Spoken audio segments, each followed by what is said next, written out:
Fala galera, peço a sua inscrição aqui no canal, clicando neste botão abaixo aí, inscreva-se, é de graça, paga nada, hein? Deixe seu like aí também, porque vamos trazer hoje aqui a coletiva completa do técnico Filipe Luiz. Ele falou muito, hein? Falou sobre Gabriel Barbosa, falou sobre a injustiça da arbitragem nesta partida contra o Corinthians, também sobre a expulsão do Bruno Henrique, tudo isso e mais, só aqui nesta coletiva. Peço então a sua inscrição no canal. Vamos com tudo, isso aqui é Flamengo. Vamos então à entrevista do técnico Filipe Luiz, concedeu lá a Flá TV Crédito. Classificação, a grande decisão da Copa do Brasil.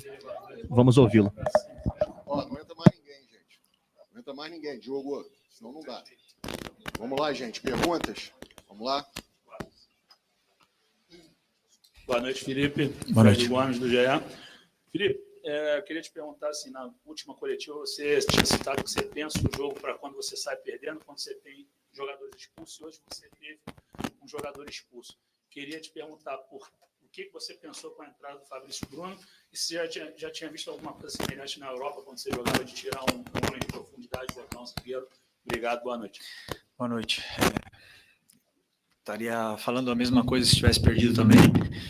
Penso em todas as possibilidades dentro do jogo, anoto. Pode ir? Anoto, planejo, não sempre sai do jeito que a gente espera, não sempre acontece as coisas que a gente vem planejando, mas uma expulsão sempre é prevista e o possível cenário do jogo também. E isso aí, primeiro, muitas experiências que eu vivi, jogando em vários tipos de sistemas diferentes com um a menos, jogando com um a mais, e decidimos rápido porque já estava previsto se isso acontecesse. Com a comissão a gente decidiu muito rápido, porque o time tem que ter uma resposta do treinador nesse momento imediata para saber o que fazer, e foram sublimes. Não. Tudo bem? Cidão Marinho da Litoral News. Queria que você falasse um pouco do seu sentimento ali na hora da expulsão do Bruno Henrique. Foi um pensamento muito rápido, até parabéns por isso. Você leu muito bem o jogo na minha visão. E no intervalo, qual foi a tônica que você usou com seus jogadores para manter o ímpeto? Porque, pelo menos na minha visão, eu não vi aquele jogo onde parecia que o Corinthians faria um gol a qualquer momento. Eu vi um Flamengo mesmo com um a menos, igualando as coisas dentro do gramado. Obrigado. A expulsão do Bruno foi uma pena, porque para mim era o melhor jogador em campo até o momento. Estava sendo um perigo constante pelo lado do Mateuzinho.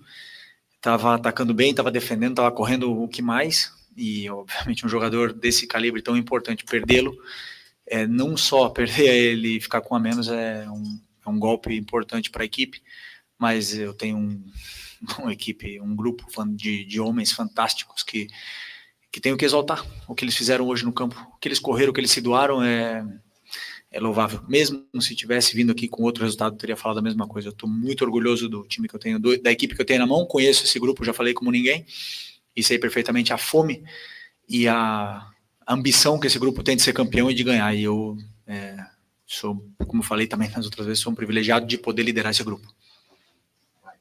Felipe, Raíza Simplício aqui da Gol Brasil. Na hora que acontece a expulsão do Bruno Henrique, e até uma parte também do segundo tempo, muita gente esperava a entrada do Michael, né? Eu queria saber como é que está a situação física dele e porque ele tem tido menos minutos, assim, na minha visão, nos últimos... desde que ele voltou de lesão.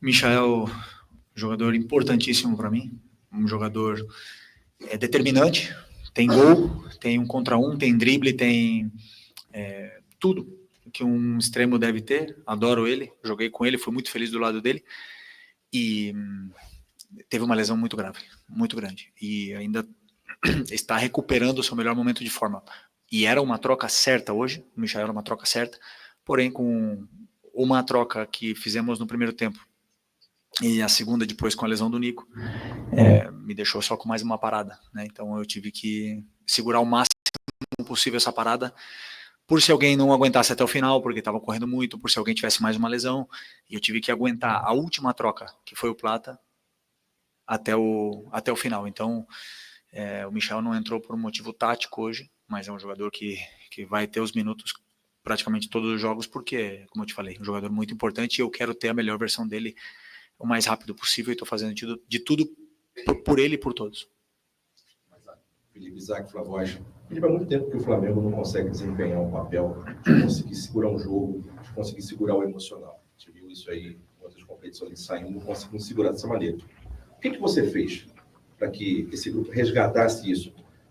Se jogar segurando o jogo, sem aquela catimba que a gente conhece no futebol sul-americano, mas jogando com cabeça, com consciência, você vendo olhar dos jogadores, da postura deles, que estavam realmente ali jogando, deixando o Corinthians correr atrás e o Flamengo jogando para poder conseguir o resultado.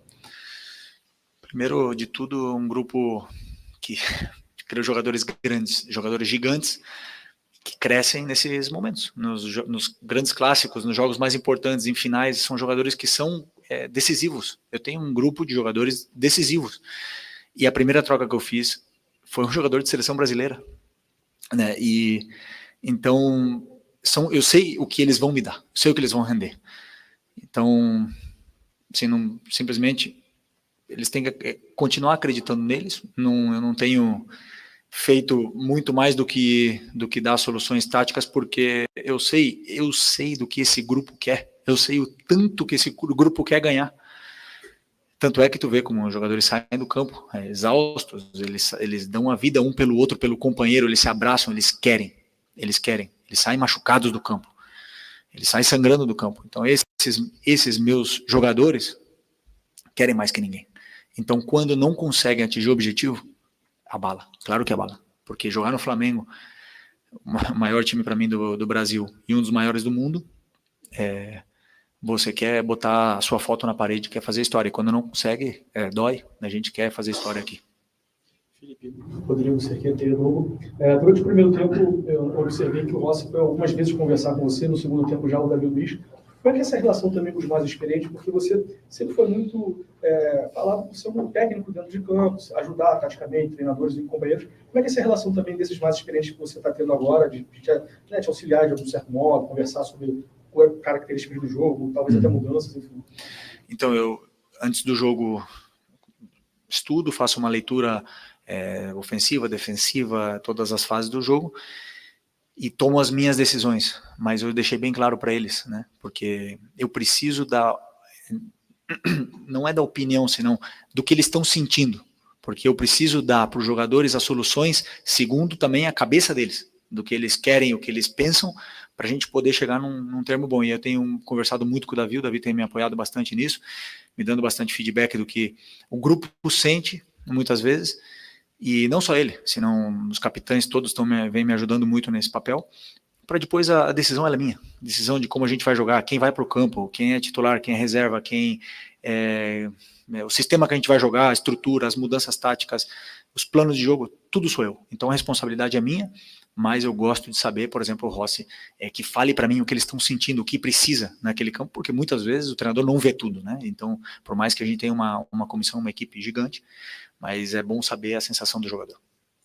Boa noite. Boa noite. Essa tosse está brava também, turma. Felipe, o que acontece? Você teve seu primeiro revés na quinta-feira, o Flamengo tendo muito volume no primeiro tempo, infelizmente, dois contra-ataques, tomando ali 2 gols e perdendo para o Fluminense. E aí, a torcida liga um sinal de alerta, começa a se falar muita coisa, você conhece bem o Flamengo, sabe como é que funciona. Queria saber assim, como é que foi a sexta e o sábado seu com o grupo, para manter o grupo confiante, assim, ó, o Flamengo tem a vantagem, a gente tem que ir lá, tem que jogar. É óbvio que a torcida do Corinthians, por ser um time de massa, vai fazer uma pressão, vai ter tudo aquilo que envolve um jogo desse tamanho. Como é que foi, assim, para você, para manter o grupo confiando e manter o grupo atento nesse jogo? Boa pergunta. Um dia depois do jogo do clássico que a gente perdeu, com certeza deve ter sido uma das piores noites minhas no futebol. A primeira derrota doeu muito. Na manhã seguinte, eu acordei, eu entrei no CT e me animei de novo. E recebi uma mensagem do meu grande amigo René Simões, que parecia que estava dentro do meu cérebro, falando tudo que eu estava sentindo. E tive uma troca com ele dessa primeira derrota como treinador profissional. É uma experiência interessante, dura, mas claro que ia chegar, eu sabia disso. Uma coisa é certa, eu tenho plena certeza do que eu acredito, das minhas convicções, do que é o jogo, das minhas ideias, e eu não vou abrir mão disso. Ganhando ou perdendo, eu vou continuar na linha. Então, quando vocês forem julgar o Flamengo do Felipe, ele é o Flamengo do Felipe, ele não é o Flamengo da opinião da imprensa, ou opinião de um diretor, não. É o que eu penso do futebol, eu não vou abrir mão, ganhando ou perdendo, porque eu penso o futebol dessa forma. E então me animei, e claro, contagiar o grupo. Temos que uma oportunidade gigantesca de jogar uma semifinal nesse estádio, nessa atmosfera incrível, e os jogadores querem, obviamente, que querem ser campeões. Felipe, boa noite. João Paulo Thiago do Jornal Globo. Parabéns pela classificação.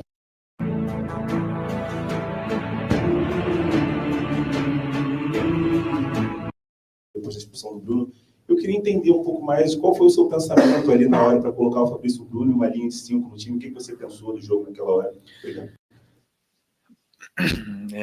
O plano de jogo, né?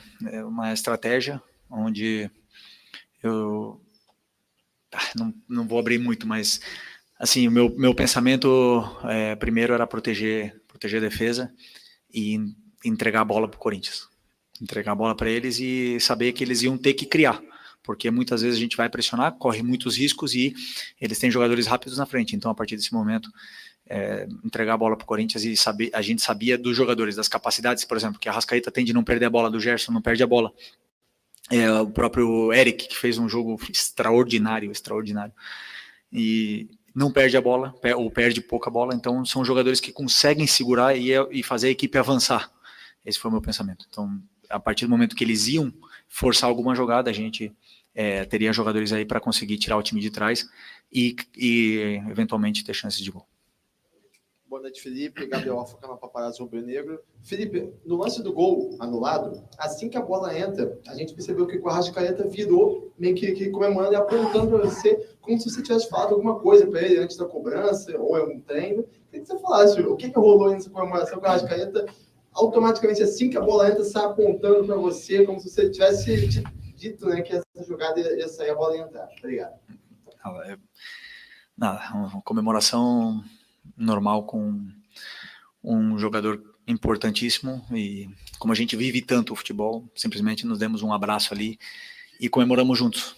Infelizmente, um gol, não sei a linha, não consigo entender muito bem, mas foi anulado, paciência, correr atrás do resultado. Felipe, Simon do Coluna do Fla.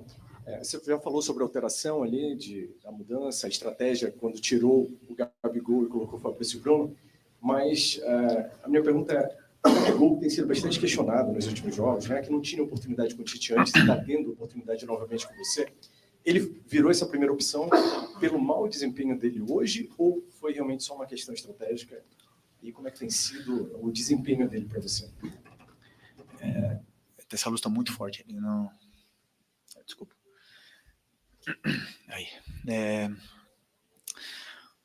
O meu time, o meu modelo, eu jogo com 9 profundo, ok? Profundo, que dá profundidade ao time, que ataca o espaço. O Gabi tem essa função no meu modelo de jogo. O atacante, o 9, tem essa função. Pedro machucado, Carlinhos não pode jogar, e que outro jogador ataca melhor espaço que o Gabriel? Tá no melhor momento dele? Não tá. Todos nós sabemos, não tá. É um jogador que não vai se recuperar nunca? Não sei, depende dele. Ele não foi nada a ver com o jogo que ele estava fazendo, senão com a estratégia que eu tive para o time naquele momento. A primeira opção sempre é tirar o atacante e deixar no campo jogadores que podem aguentar e ser mais resilientes na parte física, né? No caso, ele que tem uma função estratégica de ficar profundo e atacar o espaço. Obviamente que eu precisava deixar o Arrascaeta ali, porque o Arrascaeta é meia e cobre mais o campo do que o Gabriel, então uma questão especificamente estratégica. Aqui, boa noite, Felipe, Vinícius, canal Vini Rubro Negro. Você já até falou do Arrascaeta, ainda falando do jogador, eu queria saber o que você pensou para o posicionamento dele hoje, porque até mesmo quando o Flamengo ainda tinha 11 em campo, ele parecia jogar um pouco mais ao lado do Gabigol e não tanto como um jogador mais centralizado. E aí, quando o Flamengo colocou a menos, aí que ele virou mesmo um falso 9, eu queria saber o que você pensou para esse posicionamento dele, se isso foi treinado. Não, o posicionamento não estava correto nesse momento, era uma coisa que eu estava tentando corrigir, né, dele e do Gerson, e não estavam bem posicionados do jeito que eu queria. E o posicionamento dele era um pouco mais perto do Bruno, mas ele tem a tendência, né, de ficar mais alto, mas eu acredito que tenha sido pelo número de erros que a gente teve com a bola no começo do jogo, de domínios, de um gramado muito diferente, estava escapando muito a bola do nosso pé, demos um pouco de contra-ataque, de transições para o Corinthians, ele acabou correndo demais e perdendo esse posicionamento dele depois quando a gente tinha a bola, mas era uma coisa que eu estava tentando corrigir o tempo todo, gritando para ele poder corrigir esse posicionamento. Boa tarde, professor. Boa noite a todos. Professor, o Flamengo é o clube que mais chegou a finais de Copa do Brasil. Eu queria saber qual que é esse segredo, qual que é o emocional para jogar mais uma final. 10 finais. Eu e o Diego Ripa, a gente sempre comentava, né, que o pessoal cobra o título, mas como é difícil chegar todo ano em finais. Como é difícil. Todo mundo quer estar na final. São muitos times que jogam. E todos eles querem estar disputando. E o Flamengo está ali todo ano. Copa do Brasil, Libertadores e Brasileiro. E às vezes até peca por querer ganhar todos, né? É difícil o calendário, mas com o grupo que tem e com o elenco que tem, né, tirando as lesões, infelizmente, que a gente teve essa temporada, o Flamengo pensa muito grande, né? Então, e como eu repito, não é fácil estar nessas finais. E é o grupo...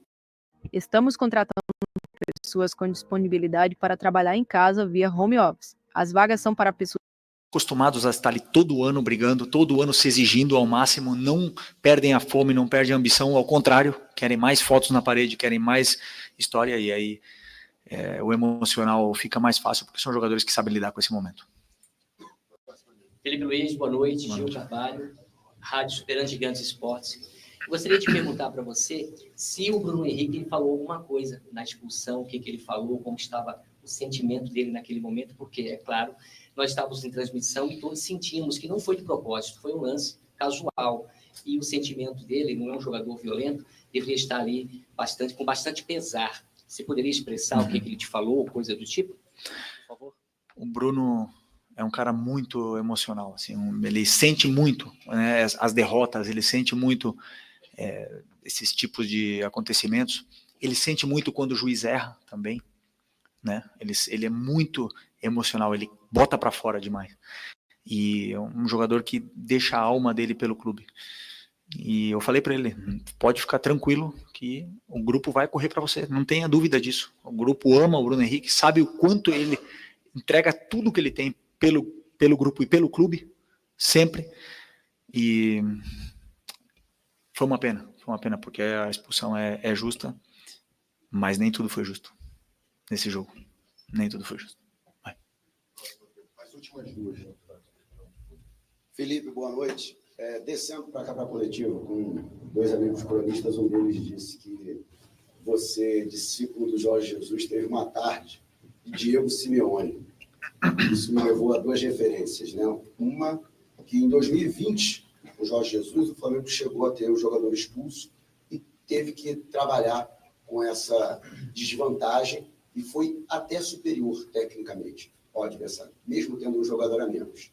E o Simeone, que muitas vezes costuma sofrer, entre aspas, mas consegue ensinar o seu time a sofrer. Queria que você falasse a respeito dessas duas referências. Bom, aquele jogo com o Jorge Jesus, a gente foi praticamente a mesma coisa. Contra o Independente Del Valle, temos a bola para eles, esperamos nosso momento de atacar e no Maracanã foi um show aquele jogo, né? Hoje era muito difícil, um jogo muito complicado, num estádio muito difícil de jogar, um gramado muito rápido, o adversário com todas as vantagens. Então, como eu falei antes na outra pergunta, tem muitas experiências jogando com a menos, tem muitas experiências jogando com 2 a menos e com jogadores a mais também. Então, acho que estou aqui agora falando com resultado positivo na minha frente, mas a decisão que a gente tomou foi firme, convicta. Como eu falei para vocês, eu tenho convicção do que eu faço. Nem sempre vai dar certo, nem sempre vai ser o caminho certo, mas que eu falo, esses jogadores, eles acreditam tanto, né, e querem tanto que acabam fazendo acontecer. Boa noite, Felipe. Ângelo Furtado, Time Web Sport. Felipe, aos 26 do segundo tempo, houve um toque de bola na mão do Garro, né? E aí o Daronco, ele foi e falou que o Gerson estava voltando de um impedimento. Queria saber qual foi a tua análise ali na beira do campo, se foi pênalti, se não foi, a sua análise dele. Eu não vi ainda, confesso que eu não vi ainda nenhum lance desses, e não gosto de falar de arbitragem. Eu não vou falar do Daronco, adoro o Daronco, adoro ele. Mas, só a única coisa que eu peço é que respeitem o Flamengo. Porque o que eu sinto, já sentia como jogador e como treinador, é que, como ou você é com o Flamengo, ou você é contra o Flamengo, todos os outros clubes, então é mais fácil sempre ir contra o Flamengo. Sempre é mais fácil ir contra o Flamengo. E se o VAR tem uma dúvida, é contra o Flamengo. E isso aí me incomoda bastante. Então a única coisa que eu peço aqui é que se respeite o clube. E que faça o que está na regra. Que façam o que é certo. E se falam que o VAR é... Como é que fala?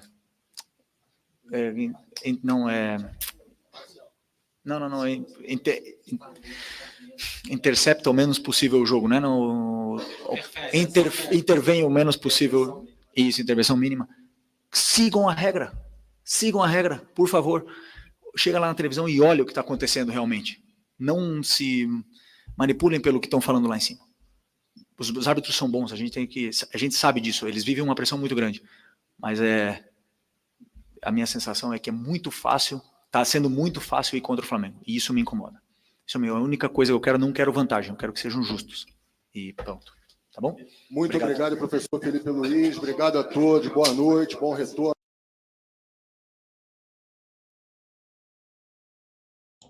Então tá aí. Tudo que disse o Felipe Luiz é o que o torcedor rubro-negro, o torcedor brasileiro, de uma forma geral, deseja. Não queremos vantagem.